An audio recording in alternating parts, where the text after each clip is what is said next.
Hello and welcome to the fourth session of the lesson Union Legislature. In the previous sessions, you have learned the meaning of the term Union Legislature. You have studied the legislative powers of the President and peeped into the Rajya Sabha. In today's session, we shall take a look at the lower house of the country, the Lok Sabha. The Lok Sabha is not a permanent body. It is elected directly by the people on the basis of universal adult franchise. All the citizens of 18 years and above are entitled to vote in the elections to Lok Sabha, subject to the laws made by the Parliament. It is also called the Popular House or the Lower House. The maximum number of members to the Lok Sabha is 550. Out of which 530 are directly elected from the states, while 20 members are elected from the Union territories. This is as per Article 81 of the Indian Constitution. The President may nominate 2 members from the Anglo-Indian community if it is felt that the said community is not adequately represented in the House. This is as per Article 331 from the Indian Constitution. So let's do the math. The actual strength of elected members of Lok Sabha is 543, of which states elect 530 members, union territories elect 13 members. Total members would be 545 if 2 Anglo-Indians are nominated by the President.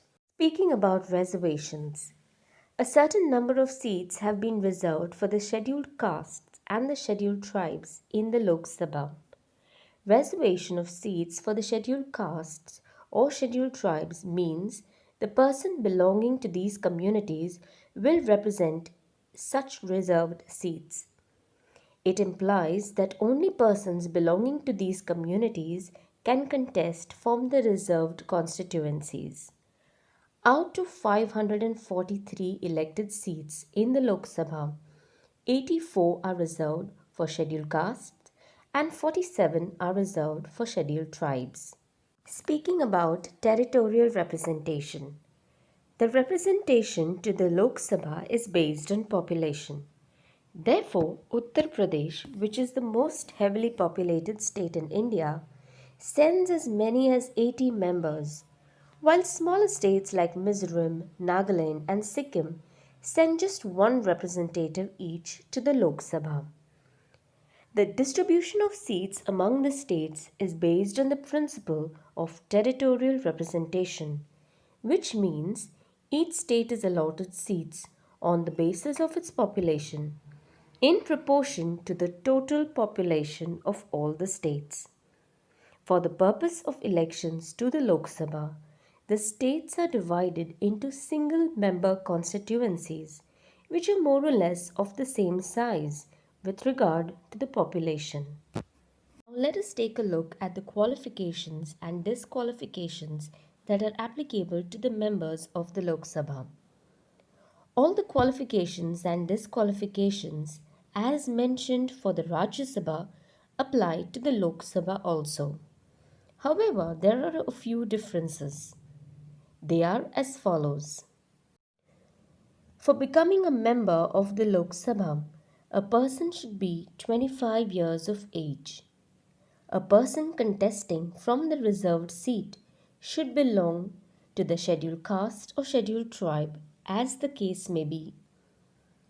No person can be a member of both the Houses of Parliament or member both of Parliament and of a state legislature. The candidate may contest from several seats, but if elected from more than one, he has to vacate all except one according to his choice. If a person is elected both to the state legislature and the parliament, and he does not resign from the state legislature within the specified time period, he will forfeit his seat in parliament. The tenure. The normal term of Lok Sabha is 5 years, but the President on the advice of Council of Ministers, may dissolve it before the expiry of 5 years. In the case of national emergency, its term can be extended for 1 year at a time, but it will not exceed 6 months after the emergency is over. On several occasions, Lok Sabha was dissolved prior to the end of its term.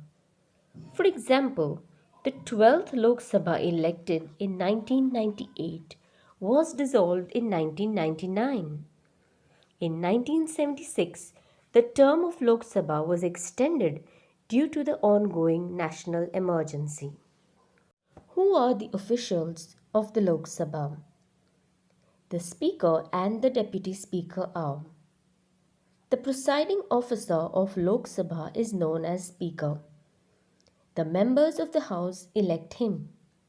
He remains the Speaker even after Lok Sabha is dissolved till the next House elects a new Speaker in his place.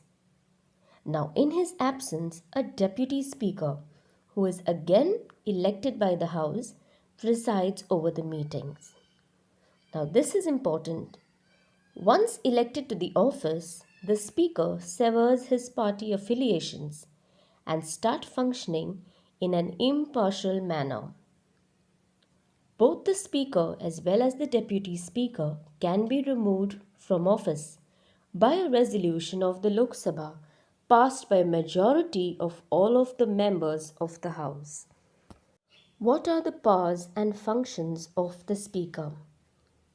Some of the powers and functions of the Speaker are: the Speaker presides over the House and conducts the meeting of the House in an orderly manner. No member can speak in the House without his permission. He may ask a member to finish his speech, and in case the member does not obey, he may order that the speech should not be recorded. He decides points of order, interprets and applies rules of the House.